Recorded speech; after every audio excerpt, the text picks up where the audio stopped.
కాంగ్రెస్ ప్రభుత్వ వైఫల్యాలపై బీజేపీ హైదరాబాద్ సరూర్ నగర్ స్టేడియంలో బహిరంగ సభకు ఏర్పాట్లు చేస్తుంది.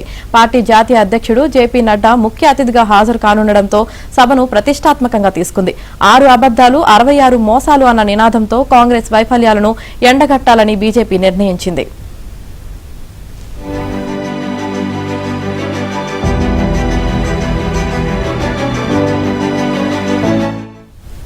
కాంగ్రెస్ అంటే కమిటీలు, కమిషన్లు, కాలయాపన అని కేంద్ర మంత్రి బండి సంజయ్ తీవ్రంగా విమర్శించారు. ధరణిపై కమిటీ, హైడ్రా, మూసీ, 4th సిటీలతో కమిషన్లు, రైతు భరోసాపై కాలయాపన. అలాంటి కాంగ్రెస్ పాలనలో ఏడాది కాదు 1 యుగం గడిచిన సంక్షేమం, అభివృద్ధి దిశగా అడుగు పడదు అంటూ బండి సంజయ్ ఆరోపించారు.